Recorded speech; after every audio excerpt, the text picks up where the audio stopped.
Guruve Gaurachandraya Radhikaya Tadale Krishnaya Krishna Bhaktaya Tad Bhaktaya Namo Namaha Vancha Kalpatarubhyascha Kripa Sindhuvevacha Patitanam Pavanebhyo Vaishnavebhyo Namo Namaha Jai Shri Krishna Chaitanya Prabhu Nityananda Shri Advaita Gadadhara Shivasari Gaura Bhaktavinda Hare Krishna, Krishna Krishna, Hare Hare, Hare Rama, Rama Rama, Hare Hare. My Dandavat Pranam devotees. So this is a response video to a question that was sent to me by a devotee. It was partly a question, partly a comment, and partly a narrative actually, because it was quite long, and it was giving indication of some of the experiences that that particular devotee, she, was having regarding the title of the particular video, what's more important, personal practice or preaching. So I don't know, because she failed to mention what particular temple environment it was, but she mentioned that she, having been doing deep study of the writings of the previous acharyas, as well as many of the contemporary acharyas, and speaking in class, she gives class, she says, pretty regularly, and she gives some emphasis to the understanding of the practice of bhakti according to the teachings of the previous acharyas. So she mentioned that sometimes she gets pushback either directly in the class or from some temple management regarding whether or not this was an emphasis of our Srila Prabhupada over inspiration to preach, and how many devotees, let me take a look, it's a long thing, but let me take a look, I just want to get one phrase correctly, give me a second. How many devotees are sidetracked by absorption in gyan and therefore lose the perspective on seva. And then she says that then they emphasize that the main seva is our preaching. So, what I will not give my own opinion, but always try to speak from the basis of Guru, Sadhu, and Sastra. How will it be possible to successfully do seva to Shri Guru Gauranga, or the mission of our Srila Prabhupada and our Guru Parampara, if you yourself, or me, myself, if I don't practice, and hence I don't realize what it is that I'm trying to distribute to others. So Srila Prabhupada obviously was a very unique, Dandavat Sadhana Siddha Prabhu, it was a very unique situation in which he was the fulfillment, as I've mentioned many times, of the prophecy of Sriman Mahaprabhu, Pitpiyachayata Nagaradi Gram Savatra Prachahoibe Morinam, that Srila Prabhupada was kind of the fulfillment of the prophecy of Mahaprabhu's desire to see Harinam. And Harinam here doesn't mean the sound vibration only of Hare Krishna, but it means the entire theological body and conceptions that are the essential ingredients of the Hare Krishna mantra. So, our Srila Prabhupada wanted that there would be facility to make available those teachings, and therefore he inspired and empowered many devotees to take up the seva of preaching, even when devotees were not very steeped in the philosophy and not very steeped in actual practice, and obviously therefore not very steeped in realization. I'll use my own example. In 1979, I was asked to go to Africa to pioneer opening temples in Africa and obviously to preach. So I, though not very steeped philosophically, I obviously had studied the books of Srila Prabhupada, and I actually obviously tried to practice according to how I was trained to practice. but I can't say that I had any serious depth of realization at that time.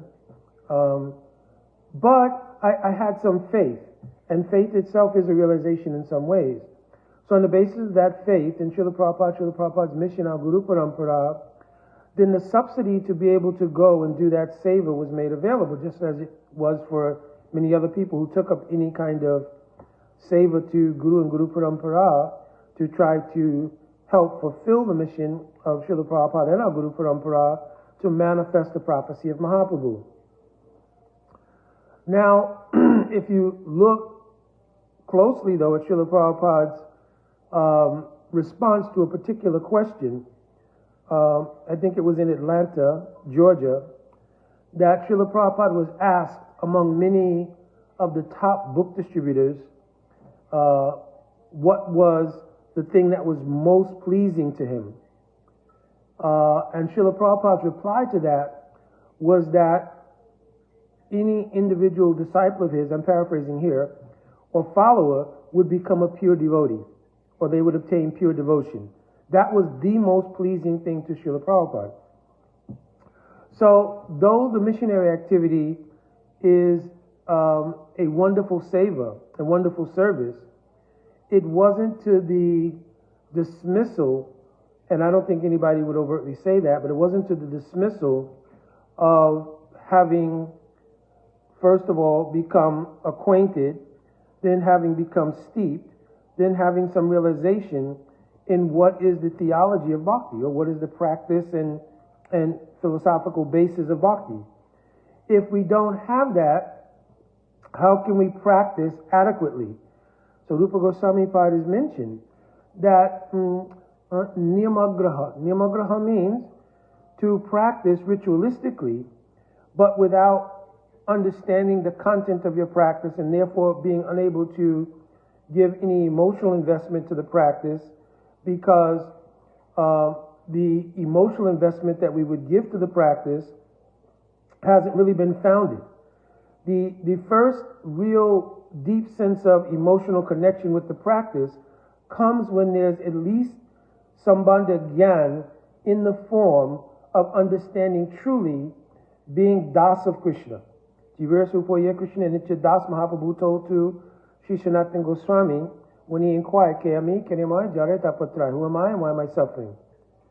So, until we understand that response from Mahaprabhu, Jivira Supoya Krishna Nitya Das, Jivira Tatasta Shakti Bhed Abhed Prakash, then you don't have a basis under which to genuinely give spiritual emotional content to your practice. So the basis of your relationship with the practice can only go as far as the mode of material goodness, right? Because still the basis of your practice will be situated because you've not established sambandha in an identity even of being the das of Krishna. What to speak of the specificity of how you are the das of Krishna. The basis of your input into the practice is coming still from the ahamkar. Ahamkar is your sense of egoism, your sense of identity. I've spoken about this very much recently because I think it's very poignant and very important for devotees to understand. If John Doe, somehow or another by Bhakti Sukritis, gets the inspiration to join the Hare Krishna movement, and in 6 months they receive initiation and become a Bhakta Das, right? It doesn't mean that they've given up the essential egoism of having been John Doe. It only means they've added another upadi.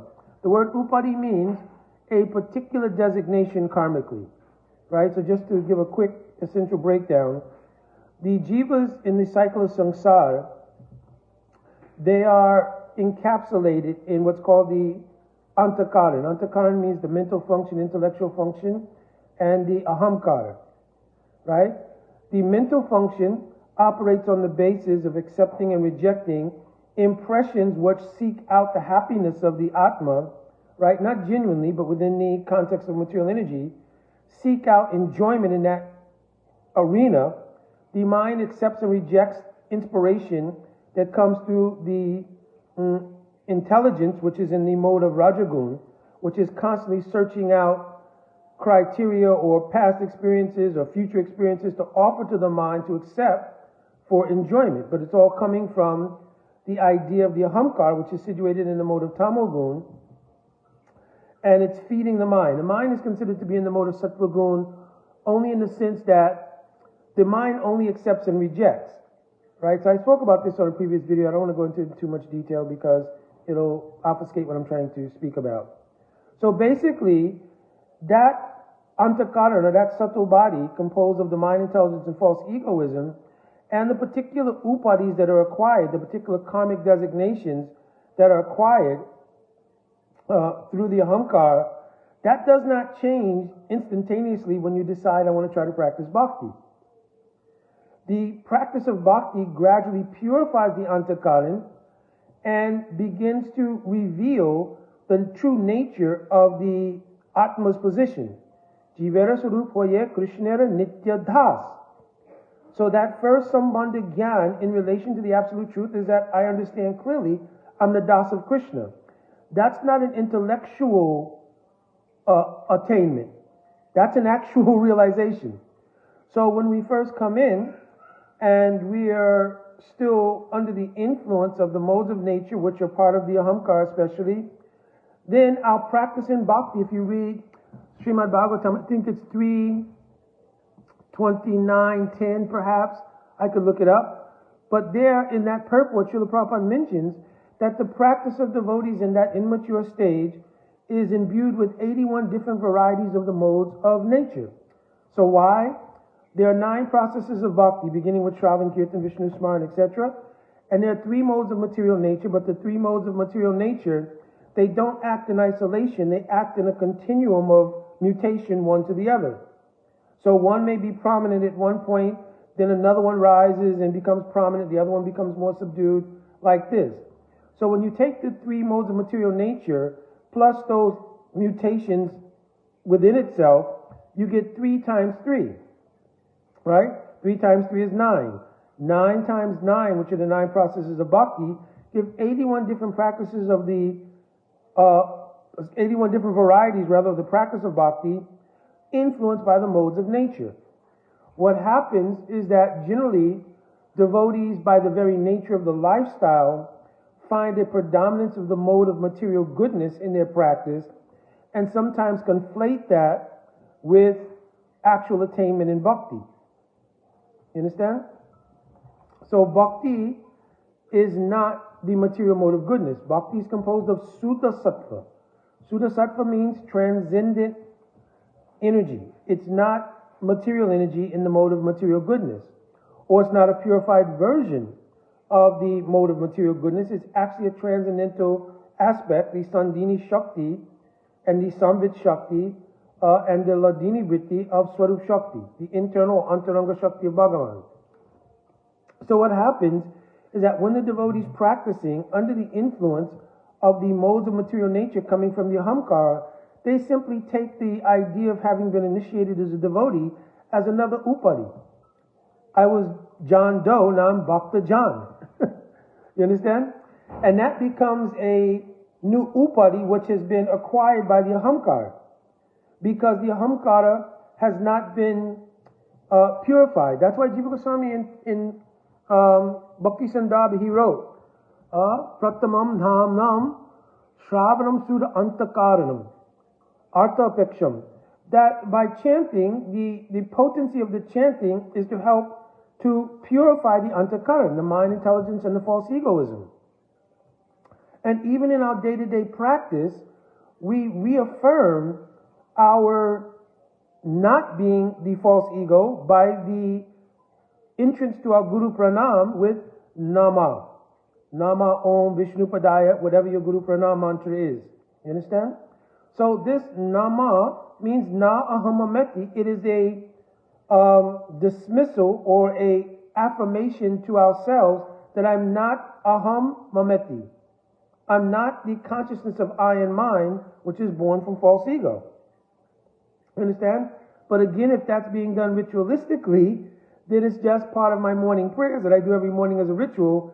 And though there may be some Sukriti, it will take a very long time for the actual import and actual efficacy of that understanding or effect of saying Namaha to really take its place.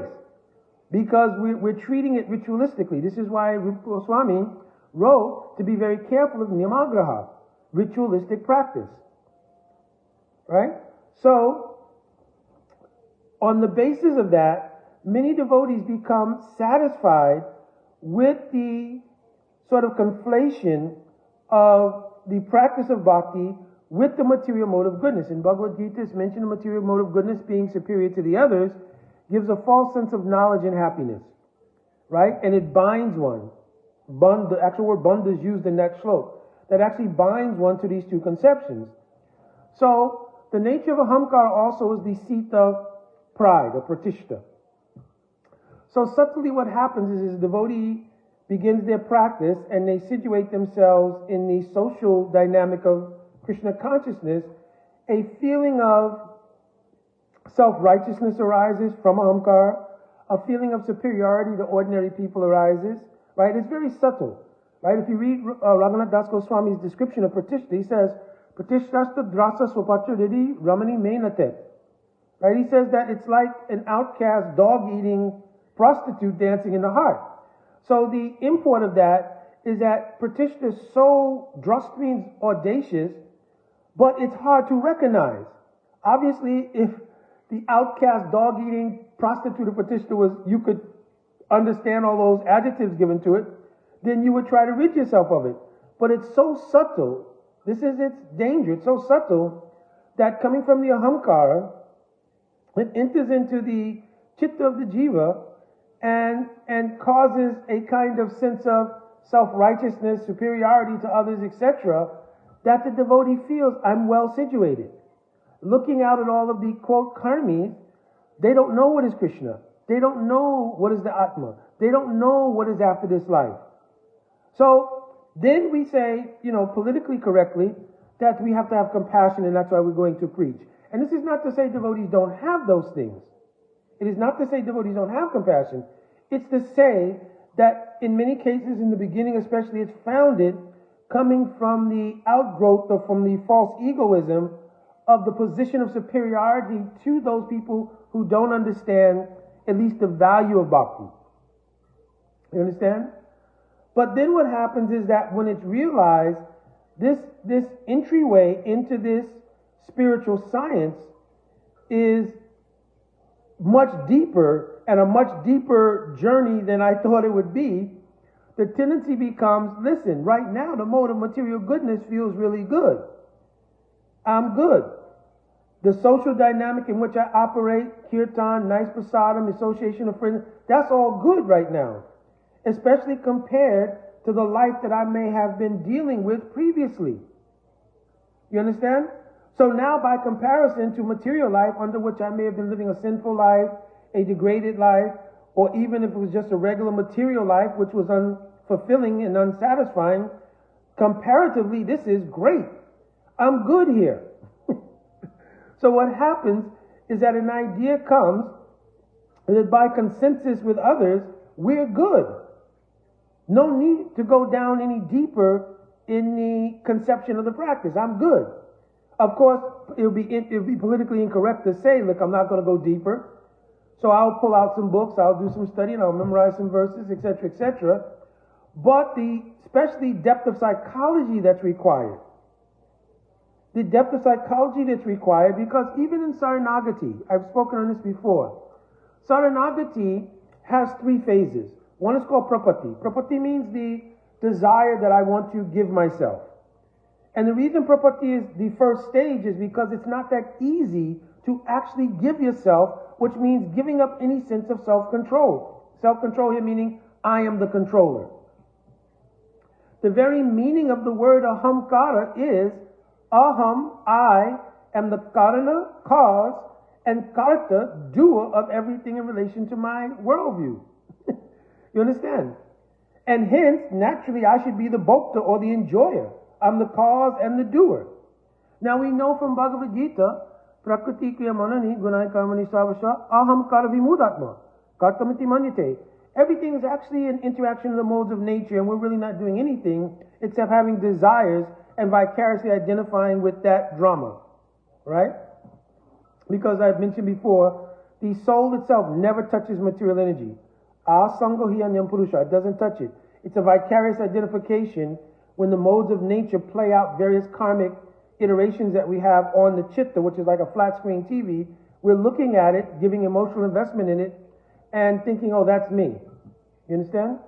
So, until there is the sort of deep dive, which begins with prapati and then saranagati, which externally manifests as anukulyasya sankalpa pratikulyasya vivajana.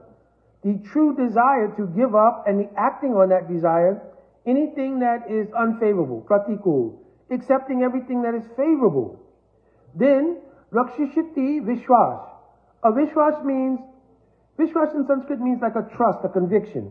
But here it's deeper than that. It means an absolute conviction that Krishna is everything. Rakshishiti doesn't mean just my protector, right? Because again, that begins to attach the idea protecting me, my life, my existence, my conception. Rakshishiti here means Krishna is the basis of bhakti, and my desired aspiration to obtain it is only being protected because I have no power by Bhagavan himself. I don't have power. Bhaktivinoda Thakur wrote in one bhajan, Ekaki amar nahi pai bhol Hari Nam Sankirtane. Krishna say to Ma, Krishna Diti Parato, Mara Sakati Achi. Oh Vaishnav Thakur, you have the power to give Krishna because you have Krishna. Ami tu Kangal. Therefore, abandoning all kind of ideas of other things, I'm simply Daya Tave Pache Pache, I'm running after your mercy. Understand? Because he says, Ekaki Amar, Nahi Pai Bhal. By myself, even having the substance of Harinam, I don't find strength to obtain my goal. You understand? So, here the idea of Saranagati or Vishwas is an absolute conviction that only Bhagavan and the agency of Bhagavan in this world is Guru Sadhu, only that can protect my journey to obtain my goal of Krishna consciousness. And Goptrave Varanam Tata. Whatever I don't have to obtain that goal, Bhagavan will subsidize that with me becoming Saranagat, or doing the first two things, accepting what is favorable, rejecting what is unfavorable. But in order to do this, the psychology, Atmanikshep Karpanya, the idea, the same thing is mentioned by Mahaprabhu, Trenarapi Sunichena. I will have to become completely void of any kind of sense of being the controller, any sense of being the cause, and I have to realize Bhagavan is the ultimate causation, the ultimate controller, hence the ultimate enjoyer. Therefore, I can now become situated in great humility and witness the power of bhakti work in my life. This stage is called Krishna Das or Dasatva. This stage is called Krishna Dasatva. This is not your spiritual identity. What is your swarup, etc. This is the first level of Sambandha Gyan in which the false egoism is given up and becoming established, I am the Das of Krishna. You understand? If you don't come to this preliminary stage, then what happens is that you're operating in the field of bhakti, in the mode of material goodness, and the idea, because one of the features of goodness is also the sentiment of compassion. Sentiment of compassion. And therefore you think I should tell everyone else, I should bring others, right? And then especially if there's a missionary machinery behind it that says, go out and proselytize, preach, bring others, etc., etc. But here becomes a big thing. Our Srila Prabhupada did not want to simply bring many people and then have a tremendous attrition rate of those people because they did not obtain footing in the substance of what it was they came to. Or they became disappointed by seeing misrepresentations of what they came to. The idea would be that people come and by hearing the genuine substance, which means you have to be steeped in the theological conception, then having been steeped in theological conception, with your practice, have some realization of that. If you have no realization of that, it is very difficult to, with true conviction, convey that to someone else. Now, you may have some experience that this is better than regular material life. But if you've not tasted or you've not had the realization of what is the substance of bhakti, it's difficult to keep people on the aspirational path of, yeah, one day it will come. Sometimes it's very much akin to mega churches, right? Mega churches, you'll see your blessing is on the way. Your blessing is right around the corner. So people survive in those congregations on hope, not on substance in many cases, but on hope. Now, the thing about bhakti is because it has such a deep philosophical underpinning or foundation, we rationalize, I'm not just operating on hope, I'm already situated. I'm already there. I'm good. The mode of material goodness feels good. My social dynamic is validating that. Everything is good. The next Kirtan festival, Kirtan Mela, right, will be enjoyable, everything else. You understand? And so we tend to say this is good. So for this particular Didi, who is explaining that when she's trying to explain deeper conceptions, she's running into some, not pushback, I don't think it's pushback, I think just devotees at their level of maturation don't necessarily grasp what she may be saying in the class. And as a result of that, they get a sense of anxiety. Oh, is there a deeper thing I'm going to have to do now? I'm already feeling good about where I am. And now you keep bringing up these things about deeper bhakti and raganuga bhakti and this kind of thing and that. So it creates a sense of anxiety that people feel, I've already passed that. I'm good now. But now you keep bringing up these other things about the depth of bhakti, about deeper realizations and so forth. So for a lot of devotees, there's also the idea, listen, I join, I'm loyal, I'm faithful. When I die, Srila Prabhupada or my guru will just take me back to Godhead, right? Because I'm not willing to go into that deeper realm of trying to understand more and more and more, because that may demand more commitment from me. That may demand more surrender from me. And I'm already feeling a sense of not having control, right? Because I've already entered bhakti and this whole thing about being surrendered is presented. And therefore there's an idea I don't have control. And especially if I've had some bad experience, by giving my sense of surrender to someone who's disappointed me. You understand? Then there's a whole thing, well, listen, I'm not relinquishing control again. That's a whole different subject. I did talk about it once, but that's a whole other thing. But moreover, the idea is that at each step of bhakti, as it becomes deeper, surrender also has to become deeper. You understand? And the surrender is a conscious experience of I'm not the control, I'm not the doer. But I am Sakshi, I'm the witness. Just as I was a witness to the working of the three modes of material nature and bought into it, from the position of Dasatwa, I could begin to witness the effects of Bhakti Shakti or Antaranga Shakti or the internal potency and see how it begins to unfold in my chitta and give gradual realizations one after another. This is the meaning of the verse. I've quoted it often. Sattam prasanga mamaveya samvido bhavanti rit karana rasanaya kata. The Hari Katha, in combination with Hari Nam, that is done in the association of genuine sadhus, it gives rise to bhavanti rit, to illumination in the heart. And the first level of witnessing that comes through being able to understand Shruta Ikshita. Shruta means to hear, Ikshita means to see. So to have realizations born from hearing. You understand? That becomes the first manifestation. Later, when the chitta is permeated by the spiritual energy, it dominates the senses and therefore it manifests on the eyes. So then verses like Premanjana Charita Bhakti Vilochanena Santa Sadaiva Hrideshu Vilokya, etc. from Brahma Samhita. Then you actually see darshan of Bhagavan's Leela, etc., etc. Understand? But it begins by the unfoldment in the heart.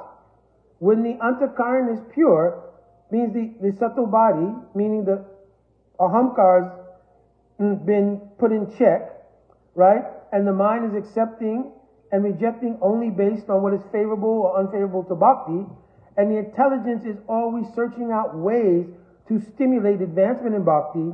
At that time, situated in dasatwa, then the actual experience of bhakti begins to unfold. So it may be that in the lack of maturation in devotees at this point, and you should not be for that, Didi.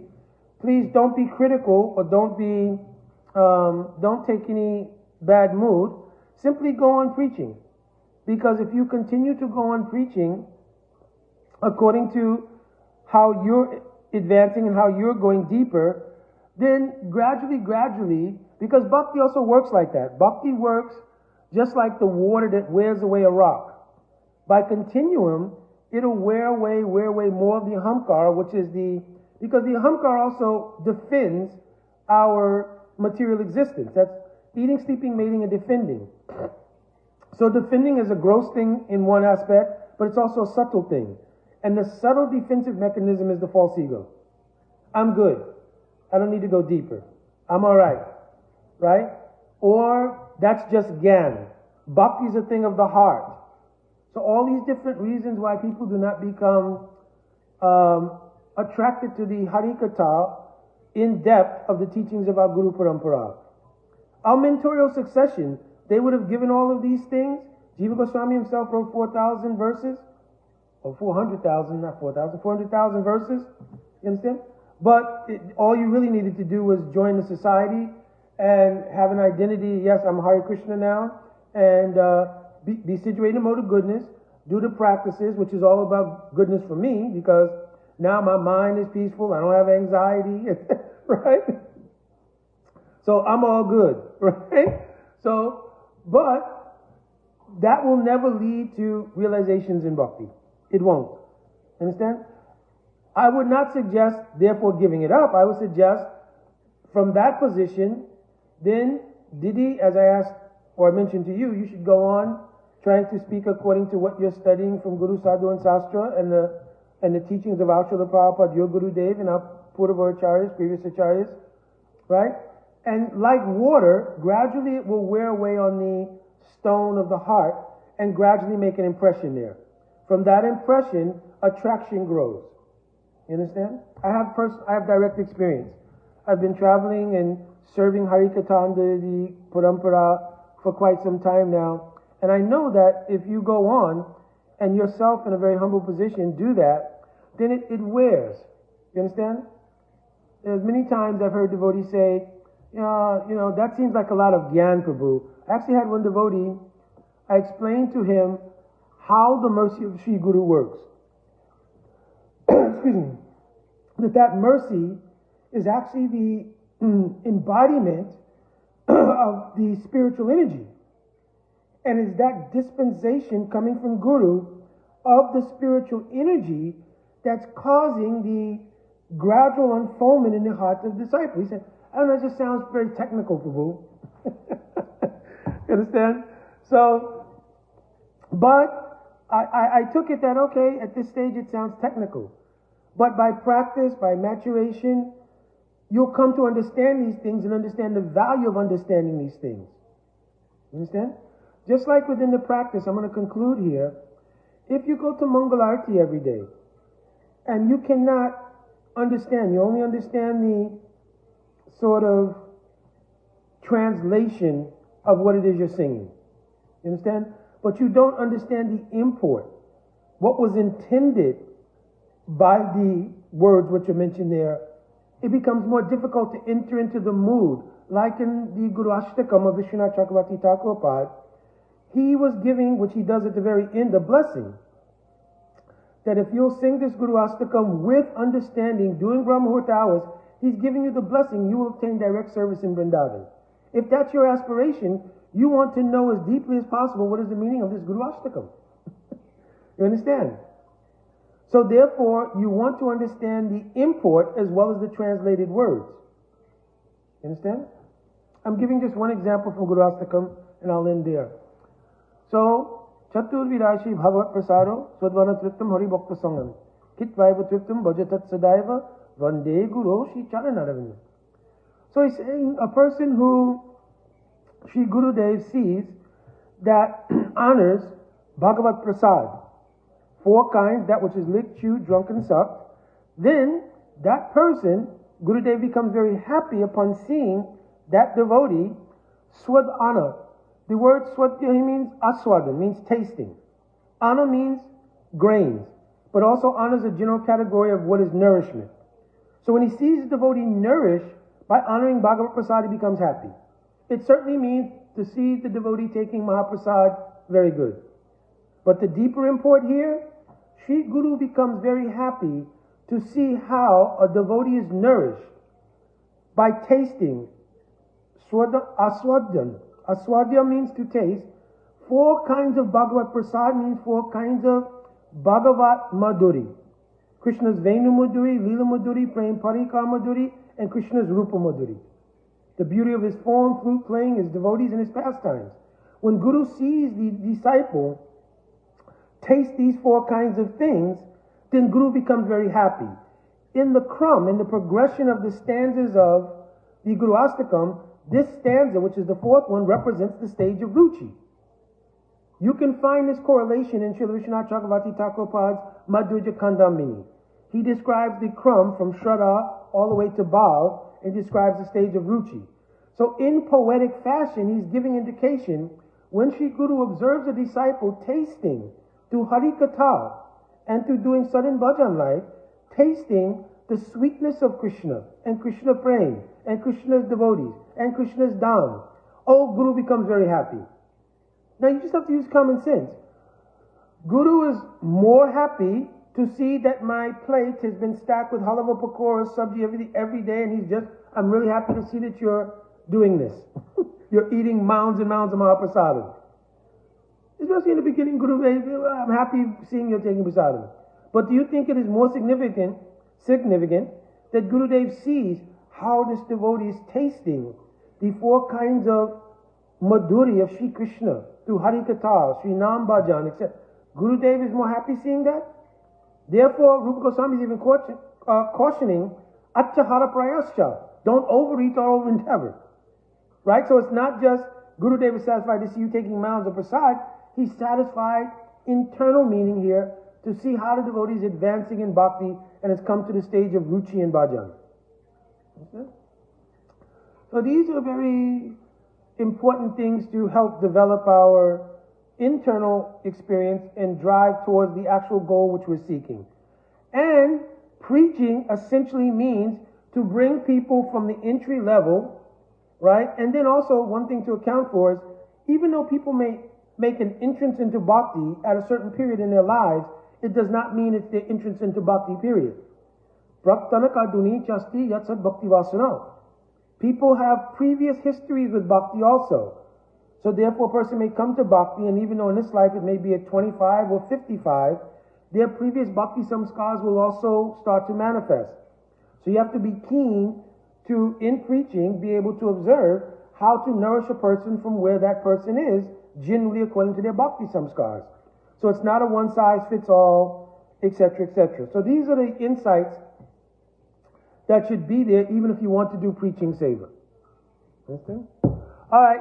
I said I was going to make this short because I have other services to do, but anyway, I thought it was important to communicate this. So Didi, hopefully this was helpful. My Dandavat Pranam to your good husband as well. And I will try, when I come west this year, I will definitely try to make it a point. If I can stop only for a day or something, maybe I'll try to stop. It just depends on how the schedule is working out because we're driving. And of course, you know, you got to account for all kinds of stuff when you're driving. So, but I'll get to the West Coast, and if we get time to stop before I actually get into, you know, Oregon and California and all that, I'll try to stop in your area. All right, my Dandavat Pranam, Vanchakalpaturvischa, Kripa Sindhubevacha, Patitanam Pavanebhyo, Vaishnavebhyo, Namo Namaha. Jai Hare Krishna, Radhe Radhe.